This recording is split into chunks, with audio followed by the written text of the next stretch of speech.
Assalamualaikum warahmatullahi wabarakatuh. Perkenalkan, saya Muhammad Alamsyah dengan NIM 23040450018 dari kelas C, Prodi Bimbingan dan Konseling, jurusan Psikologi Pendidikan dan Bimbingan, Fakultas Ilmu Pendidikan Universitas Negeri Makassar. Saya akan menjelaskan 4 teori belajar. Yang pertama, konsep teori belajar behavioristik. Teori ini berdasarkan pada konsep bahwa belajar adalah perubahan perilaku yang dapat diamati dan diukur. Belajar terjadi ketika ada interaksi antara stimulus, rangsangan dari lingkungan, dan respon, reaksi individu. 2. Definisi teori belajar behavioristik. Didefinisikan sebagai proses di mana perilaku baru diperoleh melalui conditioning. Ada 2 jenis conditioning utama, yaitu conditioning klasik dan conditioning overall. 3. Sejarah teori belajar behavioristik. Teori ini dikembangkan oleh para psikolog seperti Ivan Pavlov yang dikenal dengan eksperimen refleks bersyaratnya, dan B.F. Skinner yang memperkenalkan konsep penguatan. John D. Watson juga memberikan kontribusi penting dengan menekankan bahwa psikologi harus memfokuskan pada perilaku yang dapat diamati. Implementasi di sekolah. Dalam konteks pendidikan, teori behavioristik diterapkan melalui penguatan positif dan negatif untuk membentuk perilaku siswa. Contoh implementasinya adalah penggunaan sistem hadiah dan hukuman untuk mendorong perilaku yang diinginkan dan mengurangi perilaku yang tidak diinginkan. Teori belajar humanistik adalah pendekatan psikologi pendidikan yang menekankan pada potensi dan kebutuhan manusia dalam proses belajar. Berikut adalah penjelasan mengenai konsep, definisi, sejarah, dan implementasi di sekolah dari teori belajar humanistik. 1. Konsep. Teori belajar humanistik berfokus pada pengembangan potensi pribadi dan aktualisasi diri siswa. Pendekatan ini menganggap bahwa setiap individu memiliki keunikan dan kemampuan untuk mengembangkan diri secara mandiri.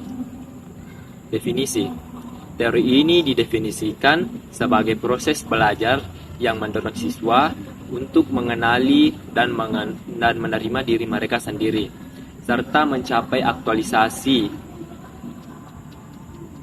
Di sejarah teori belajar humanistik berkembang pada tahun 1950-1950-an, dipengaruhi oleh tokoh-tokoh seperti Abraham Maslow yang terkenal dengan teori hierarchy of needs, dan Carl Rogers yang memperkenalkan konsep belajar yang berpusat pada siswa. Implementasi di sekolah. Dalam praktiknya, teori belajar humanistik dapat diimplementasikan melalui metode pembelajaran yang mendukung kemandirian dan kebebasan siswa dalam belajar. Guru berperan sebagai fasilitator yang membantu siswa dalam proses pembelajaran mereka, bukan hanya sebagai penyampai informasi.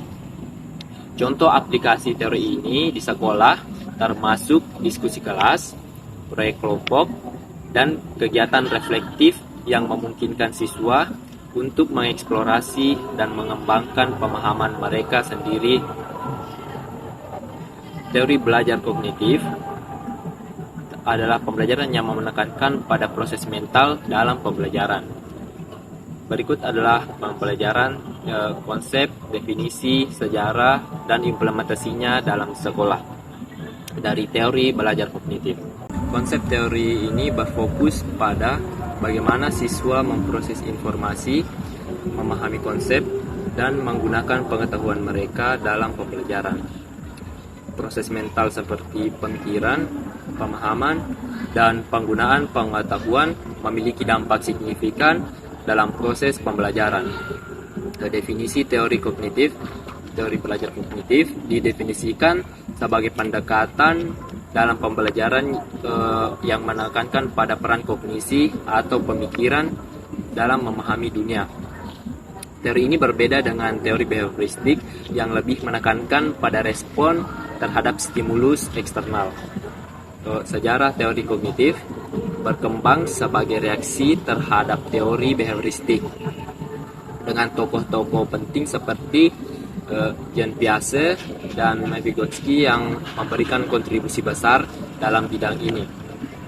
Piaget dikenal dengan teorinya tentang tahapan perkembangan kognitif, sementara Vygotsky memperkenalkan konsep perkembangan proksimal. Implementasinya di sekolah. Dalam praktiknya, teori belajar kognitif dapat diimplementasikan melalui strategi yang mendukung pemahaman mendalam seperti pembelajaran berbasis masalah, diskusi kritis, dan refleksi. Guru berperan sebagai fasilitator yang membantu siswa yang mengkonstruksi pengetahuan mereka sendiri, bukan hanya sebagai penyampai informasi. Teori belajar kognitif mengakui pentingnya proses mental dalam pembelajaran dan menekankan peran aktif siswa dalam membangun pemahaman mereka. Ini adalah pendekatan yang holistik yang memandang belajar sebagai proses lebih dari proses penyerapan informasi. Teori belajar konstruktivistik adalah pembelajaran yang menekankan pada pembelajaran sebagai proses aktif di mana siswa membangun pengetahuan mereka sendiri. Penjelasan lebih lanjut tentang definisi konsep konstruktivistik beranggapan bahwa pengetahuan tidak hanya ditransfer dari guru ke siswa, tetapi dibangun oleh siswa melalui pengalaman dan interaksi mereka dengan dunia. Definisi terkonstruktivistik mendefinisikan belajar sebagai proses di mana individu secara aktif membangun pengetahuan baru berdasarkan pengalaman dan ide-ide sebelumnya. Sejarah teori ini berkembang dari filsafat konstruktivisme yang menekankan bahwa pengetahuan adalah hasil kognitif yang terjadi melalui aktivitas seseorang. Tokoh-tokoh penting dalam pengembangan teori ini termasuk Jean Piaget dan Vygotsky. Implementasinya di sekolah. Dalam praktik pendidikan, konstruktivistik diterapkan dengan memandang siswa sebagai pencipta pengetahuan mereka sendiri. Guru berperan sebagai fasilitator yang mendesain tugas dan pertanyaan yang menantang, mendorong siswa untuk menemukan jawaban sendiri dan membangun pemahaman mereka. Itulah yang sempat saya sampaikan. Kurang lebihnya mohon dimaafkan. Assalamualaikum warahmatullahi wabarakatuh.